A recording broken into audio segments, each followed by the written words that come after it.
In Terms of Art by Melissa Vaca. Overview.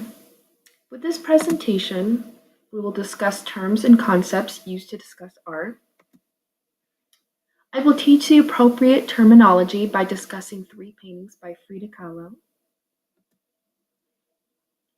And then we will summarize what we learned. Terms. Medium refers to the materials an artist used to create their work.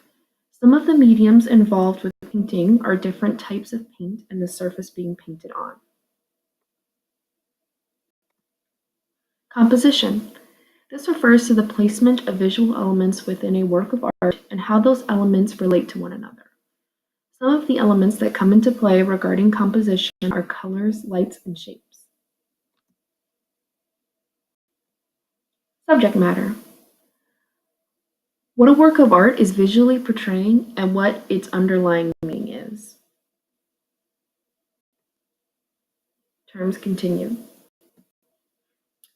Style refers to the traits regarding the overall look and feel of artwork. Works of art created in certain time periods, such as the Renaissance, often have a similar style. Some of the attributes that make up style in a painting are whether the lines are blurred or sharp, whether the colors are vibrant or dull, etc.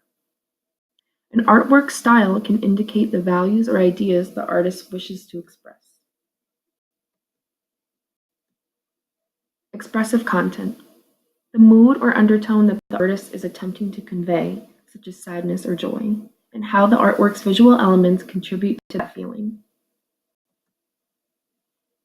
The Little Deer, 1946. The medium is oil on masonite. For the composition, the main subject of the painting is front and center on the forest floor. Perspective is used to show rows of trees on either side of the figure that lead back to a body of water. Neutral colors in the foreground contrast with the cerulean hue of water in the background.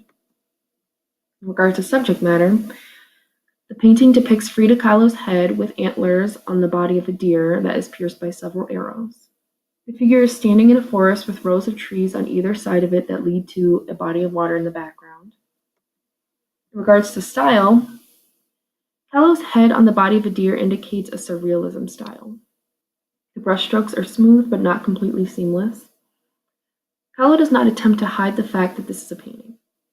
The painting is mostly comprised of rich neutral and earthy tones. In regards to expressive content, the wounded deer could possibly indicate that Kahlo was attempting to portray feelings of being physically or emotionally hurt or attacked. Kahlo's face appears to have a joyless expression that may indicate sadness or possibly betrayal.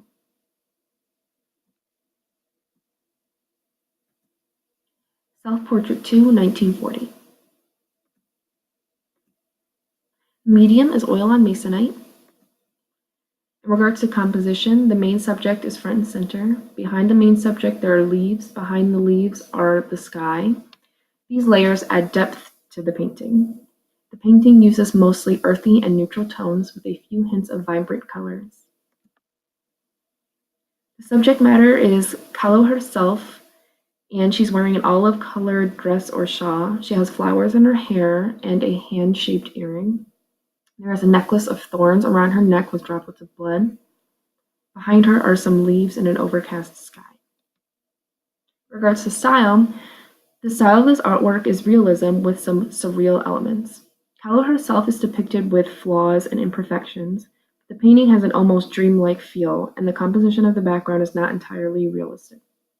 The lines are smooth but not completely blurred.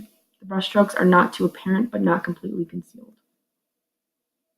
In regards to expressive content, the crown of thorns could indicate some Christian symbolism. Perhaps she feels like a martyr like Christ.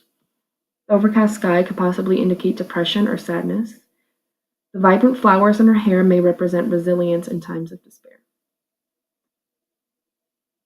Self-Portrait with Monkey, 1938. The medium is oil on masonite. The composition is the subject is front and center. There's a small monkey hanging off the back of her neck, popping up behind her. There's a tree with large leaves behind them. Once again, Kahlo uses layers to add depth to her painting. The main subject's skin has an orange tint which contrasts against the green leaves behind her. In regards to subject matter, Frida Kahlo is pictured from the shoulders up with a baby monkey hanging off the back of her neck. There's a tree with large leaves behind them and some sky visible through the leaves. In regards to style, this work was created using a surrealism style. Kahlo's neck is abnormally long, her skin has an orange tone, her hair appears to have green highlights. Some of the brushstrokes are apparent, especially on the monkey.